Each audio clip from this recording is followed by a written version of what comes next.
Assalamualaikum warahmatullahi wabarakatuh. Hai teman-teman, perkenalkan nama saya Safira. Di sini saya akan menjelaskan materi tentang hubungan interpersonal.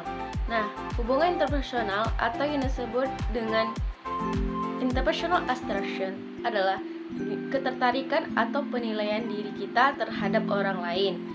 Maka dapat disimpulkan hubungan interpersonal adalah hubungan yang terjadi antara dua orang atau lebih yang saling berpengaruh dan biasanya tidak bicara dalam kata formal dan dalam hal ini hubungan interpersonal antara dua orang ini akan menceritakan tentang pengalaman atau latar belakang dari masing-masing mereka.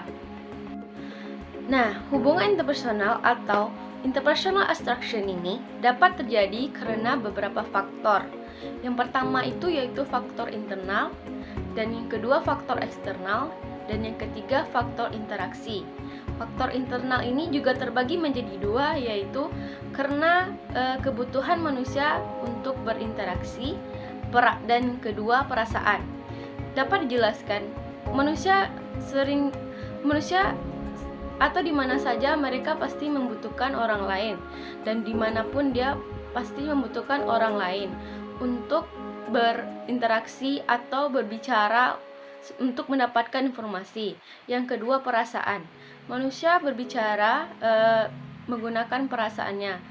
Contohnya saja saat seseorang merasa dirinya sangat senang, maka dia akan terbuka atau sangat lancar dalam berbicara tentang dirinya kepada orang lain.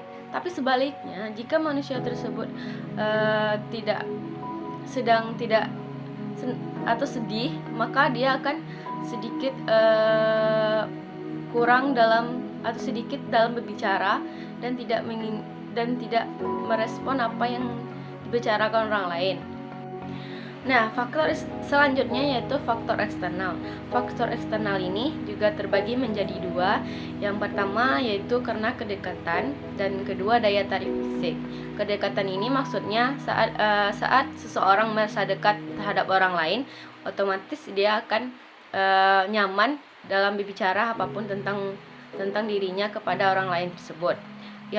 Yang kedua daya tarik fisik. Daya tarik fisik ini contohnya dalam sebuah perkumpulan geng anak laki-laki, tiba-tiba saja ada seorang perempuan yang cantik, berparas cantik, dan mempunyai sifat yang lemah lembut. Otomatis laki-laki tersebut akan mempunyai daya tarik untuk berkenalan dan berinteraksi dengannya.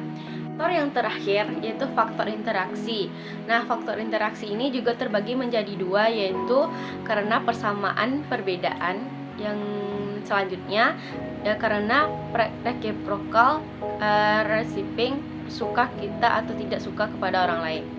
Nah, persamaan perbedaan ini dimaksud dengan contohnya jika kita sama-sama mempunyai hobi yang sama, misalnya kita dengan teman dekat kita mempunyai hobi dalam bidang musik, otomatis saja kita akan merasa nyaman dan dekat dengan dia.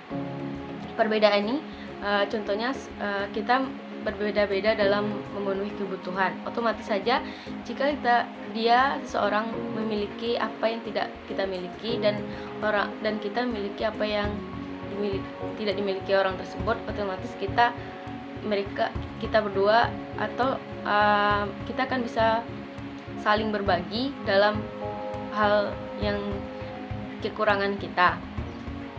Yang kedua yaitu reciprocal living, respon suka tidak suka, artinya bagaimana orang lain suka kepada kita dan bagaimana orang lain tidak menyukai kita.